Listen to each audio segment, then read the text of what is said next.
Pessoal, o WW voltando no intervalo conosco agora, Gunther Hutzit, professor em Relações Internacionais da ESPM e da Universidade da Força Aérea Unifa. Gunther, obrigado pela participação, boa noite. Boa noite, William, Lorival, a todos que nos assistem, obrigado pelo convite. E o nosso Lorival Santana. Boa noite, Lorival. Boa noite. Donald Trump voltou, bom, o zigue-zague dele aqui já não é mais notícia, né?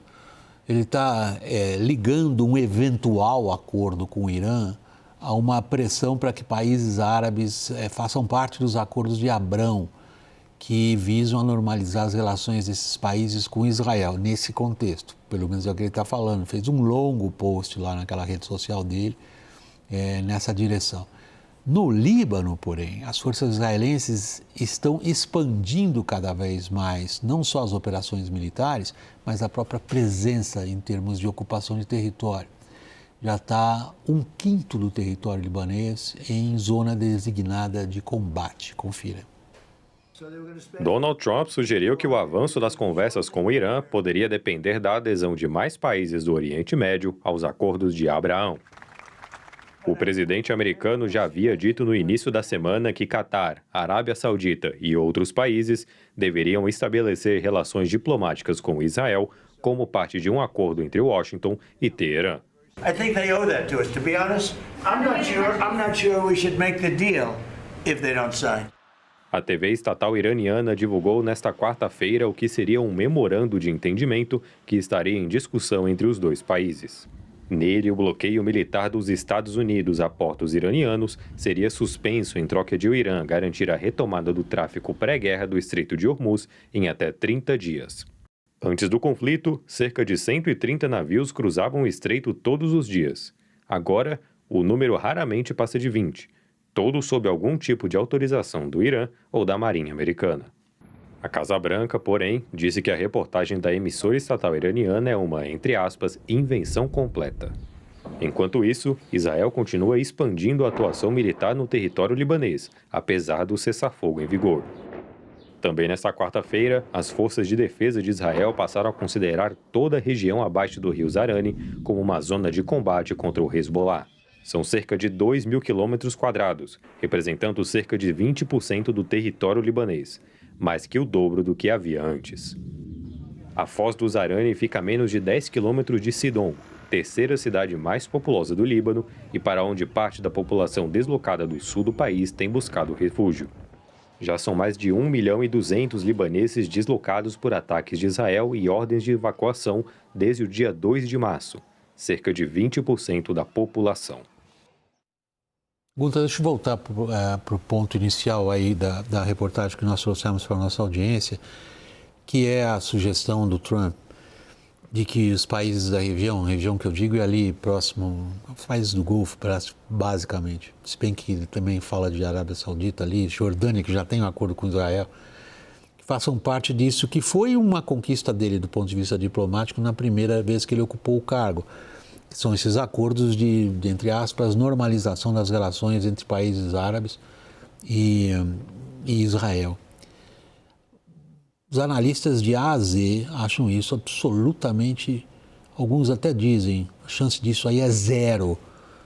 Sua avaliação, Gunther? Concordo plenamente. A gente tem que primeiro lembrar o ataque inicial, né, o ataque terrorista inicial do Hamas, 7 de outubro de 23, ele foi feito essencialmente para evitar que a Arábia Saudita normalizasse suas relações com Israel. Já havia toda uma indicação muito forte de que isso poderia acontecer em janeiro de 24. Com a guerra que acontece na região, comandada pelo primeiro-ministro Netanyahu, desde então, a Arábia Saudita veio se afastando dessa posição até que, recentemente, primeiro, assinou um acordo de uma aliança militar com o Paquistão e, recentemente, disse que não tem como assinar uma normalização enquanto não houver a existência de um Estado palestino. E, diante da postura do governo de Netanyahu, o Estado palestino não vai existir.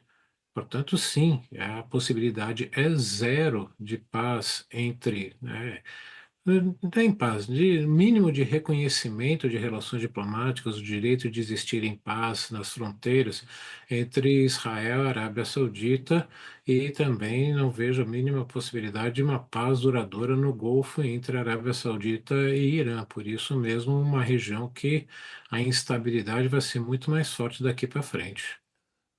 Por que se falou tanto dessa história dos acordos de Abrão nesse contexto, né, Lorival? Porque, aparentemente, isto ofereceria a Trump a possibilidade de dizer, vejam, aconteceu tudo o que aconteceu, mas agora eu, Trump, consegui reorganizar a relação desses estados dentro de um grande acordo que vai mudar o Oriente Médio para sempre.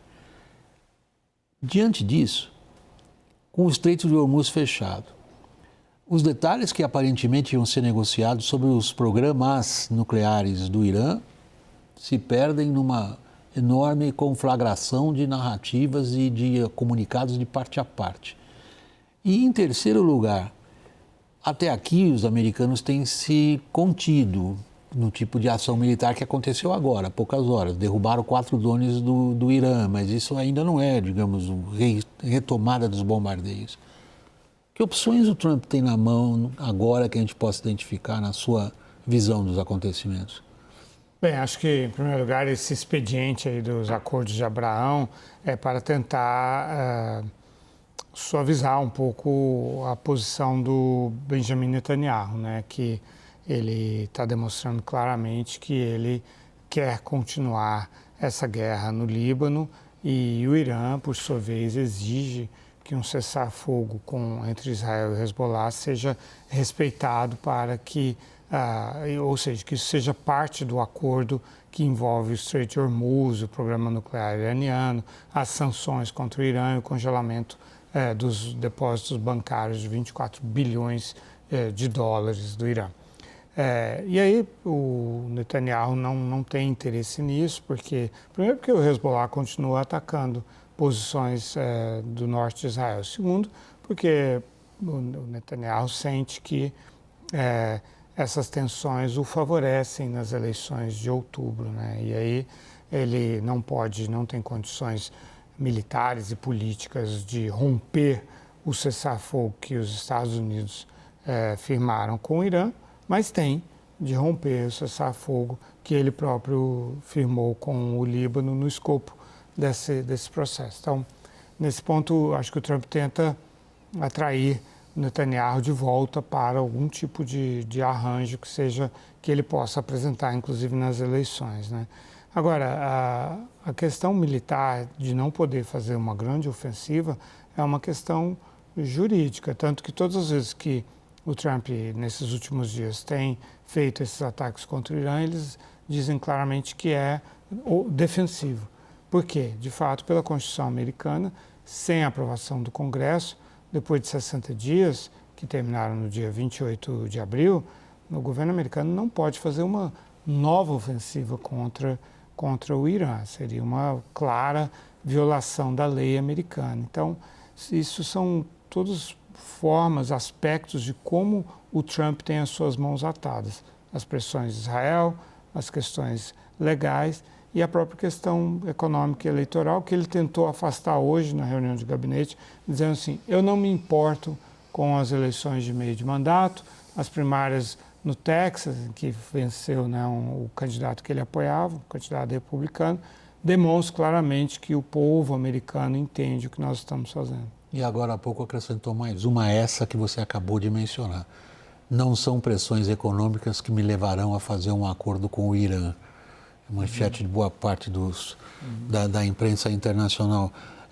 Gunther, nós temos ainda 3 minutinhos. Você consegue identificar, em relação à situação em Hormuz, o que até aqui se desenha? Não se desenha uma nova realidade para o setor de energia no mundo inteiro.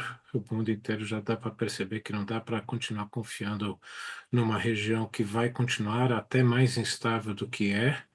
A necessidade de mudança de matriz energética e um aumento da influência chinesa na região. Afinal de contas, os aliados americanos perceberam que o poder americano não é aquele que se esperava que fosse, que capaz de defendê-los de um ataque iraniano que não aconteceu. Os ataques recentes de drones nos Emirados Árabes, até na própria Arábia Saudita, Kuwait, vem demonstrando isso. Portanto, está em andamento um rearranjo regional que ainda vai ter repercussões globais, tanto em termos estratégicos quanto energéticos, que estão só começando. Um detalhe, recentemente, não faz talvez 2 semanas, o Paquistão anunciou o envio de 6.000 soldados e um esquadrão aéreo de caças paquistanês.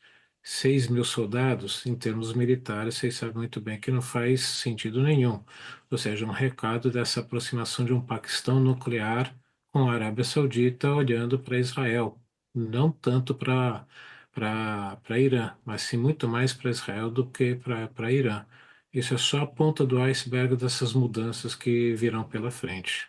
Por último, só para a gente fechar com essa menção que você fez inicialmente na sua mais recente participação, Lorival, Trump destronou um dos mais respeitados e antigos senadores republicanos do Texas em nome de outro cujas chances eleitorais contra os democratas são consideradas até diminuídas em relação ao primeiro nome.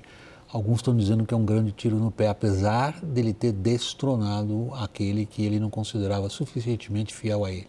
E que teve 4 mandatos, né? Foi eleito 4 vezes.